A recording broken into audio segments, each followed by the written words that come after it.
to make it into medical school, or the requirements to get into medical school? Okay. Most people's thoughts when thinking about medical school is, how can I get in?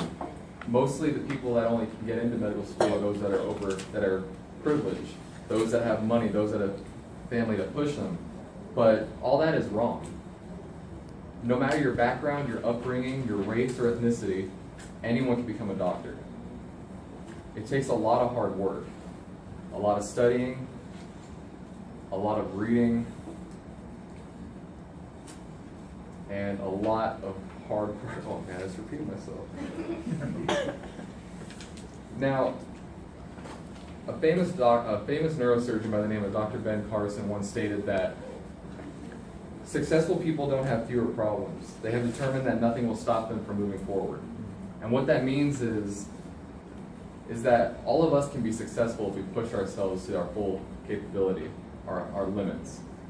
As long as you keep pushing yourself forward and never giving up, you can be anything you want to be. Today I'm going to talk about the steps of medical school, from the start of your majors to the prerequisites, from the MCAT testing to the extracurricular activities, as well as the finances that are instilled in the medical school. So in medical school, most people hear the term pre-med. Now, medical school doesn't have a specific major. There's no specific pre-medical major. Any bachelor's degree is actually capable of being accepted into medical school. Though there are prerequisite classes such as physics, chemistry, biology, psychology, as well as English and math. If you can get an English bachelor's degree as well as fulfilling those prerequisite courses, you have the opportunity of being accepted into a medical school program. Now, the majors that help the most with being accepted into medical school are those majors that will get you a bachelor's in physics, psychology, math, math major. Anything that has to do with math or science helps greatly because medical school is based on math and science immensely. Now, when you have your bachelor's degree, that is one main key in getting into medical school.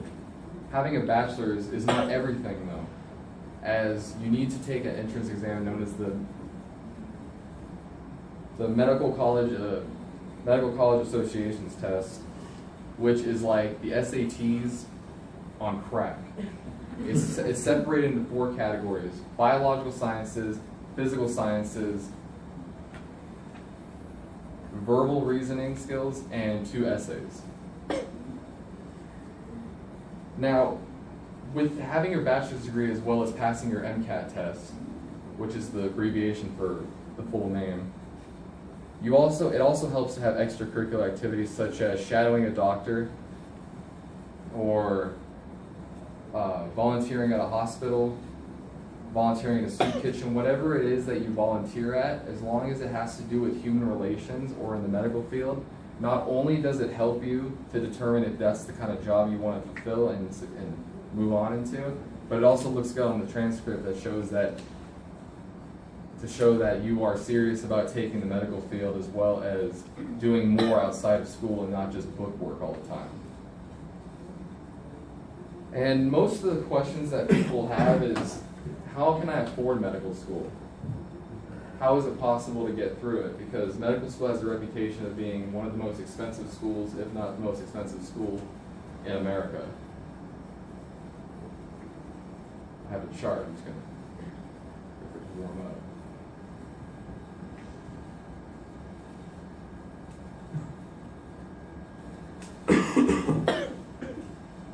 Try hitting Confluent on the... There. All right. So, the most popular way to pay for medical school is through student loans, which takes about a little more than 50% of the means for students who pay for medical school. Scholarships take up about a little less than 20%, and the remaining 21%, 22% is usually by people's families or other. And with most of the medical students using student loans as a means to pay for school, there means there's a lot of debt involved. The cost of medical school combined from the beginning of undergraduate studies through the 4 years in medical school costs around $260,000. Now, when you think, wow, that's the price of a good house, how am I going to pay for that? The median salaries that doctors usually make it that much more possible to be paid off. For example, an orthopedic surgeon makes an average median around $405,000 a year, and to the lowest salary median, which is an HIV doctor who specializes in curing HIV as well as diagnosing HIV, makes a median around $170,000 a year. So within a few years, you're able to pay off your debt. If not, or you could spread it across a few years. And the demand for doctors is always going to be there. As long as people are getting hurt and getting sick, the demand for doctors will always be one of the highest. It's actually the third lowest unemployment job in the world, with less than 1% of doctors who are unemployed. So in conclusion, these very important steps will help you in becoming a doctor, and hopefully have taught you the steps in taking the steps towards medical school. And you may ask, what if I don't make it? What if I fail? What if I fail a class? Or what if something happens to me where I can't go on to school? And that's all possible. We're all human. We all mess up. No matter what you do, you're going to mess up. And messing up isn't necessarily a failure. It's more of a learning process of getting better. Theodore Roosevelt once said, "The only man who makes no mistake is the man who does nothing." Meaning, if you don't do anything in life, you'll never mess up. So messing up is normal. And that's my speech.